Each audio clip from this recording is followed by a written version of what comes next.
Hello, family. Coming to you from Mount Shasta, California. It's really cold here. So this is going to be a short video. It's part of the series of holidays versus holy days. And tomorrow is January 20th, aka Martin Luther King Jr. holiday in the United States. So, most of us should know who Martin Luther King is, or at least have a good idea. You'll commonly hear him referred to as the civil rights leader. Dr. King was so much more than a civil rights leader. He was a champion of humanity on all fronts.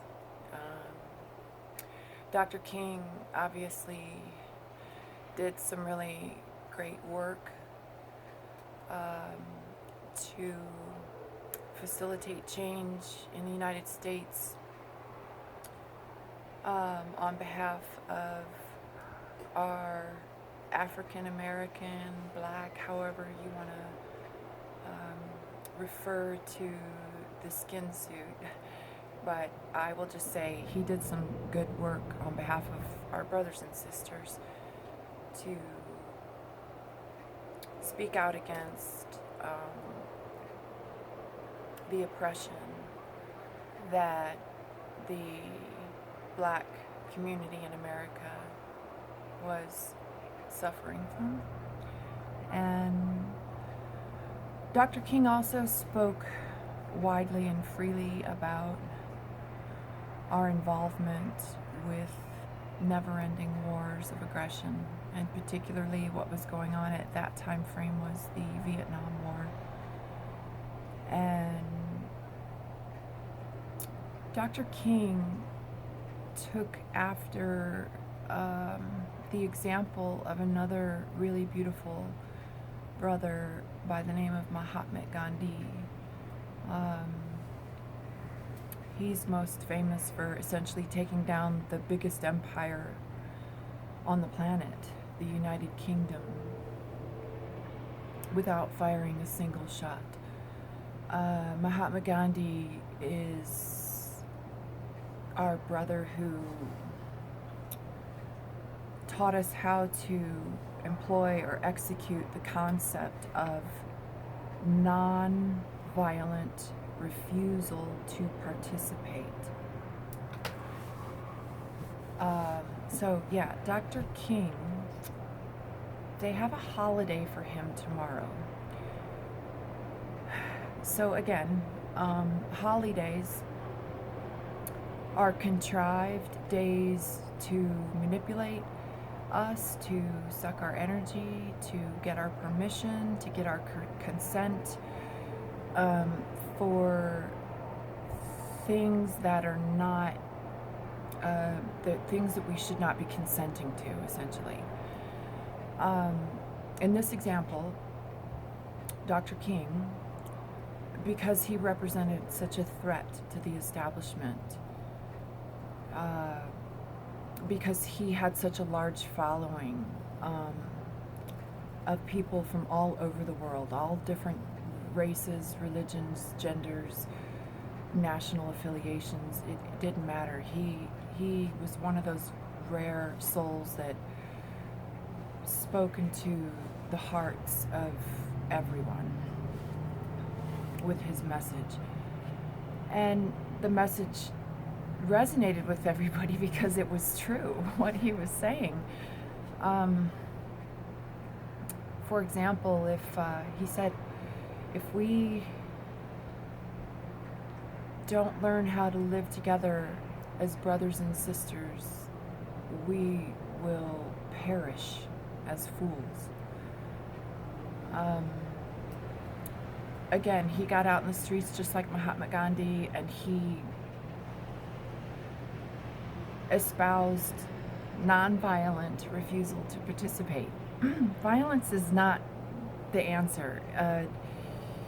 Acting in charge and polarity to any challenge that's put before us is our choice, of course. However, when we act in polarity, we're not coming from like that 0 point, that sacred center of our heart, of our knowingness, of our core, our courage.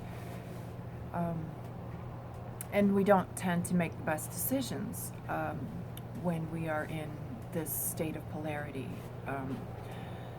So without violence, without polarity, without charge, just with calm, centered, heart-centered peace and harmony, Dr. King got out into the streets, and with his people, with his followers. I hate to think of people as following or leading. We should all be leading the way for ourselves and for others. But yeah, he was making some really incredible progress towards the enlightenment of the consciousness of people all over the world. And that, my friends, is a huge threat to the status quo.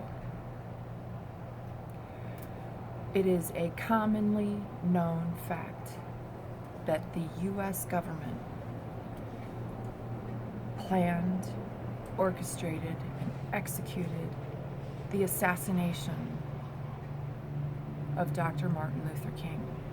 There is not even a shred of doubt when it comes to this. So, what do we do? How do we react? If one of our mentors, one of our beautiful brothers or sisters is assassinated, what do we do? Surely, I would like to think that we would investigate who murdered him. And upon discovering who had been responsible, hold them accountable. But instead, we're given a holiday, a day off work, an appeasement, a pacification. I don't know about you, but I'm not pacified. I would prefer that our brother, Dr. Martin Luther King, was still alive and walking among us. I would prefer that really no one is assassinated because of their belief systems. I would prefer that no one feels they have the right to take the life of another.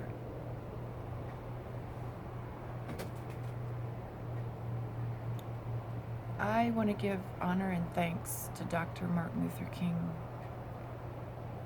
on this day and every day for the example that he gave us, for the life that he led, for the teachings, and for the bravery and the courage that he had to stand up and speak out at a time when no one really wanted to hear that message of truth.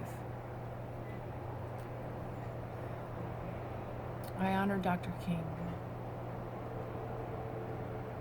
and all my brothers and sisters who especially have been persecuted and or assassinated because of the threat that they represented to the system of domination and control.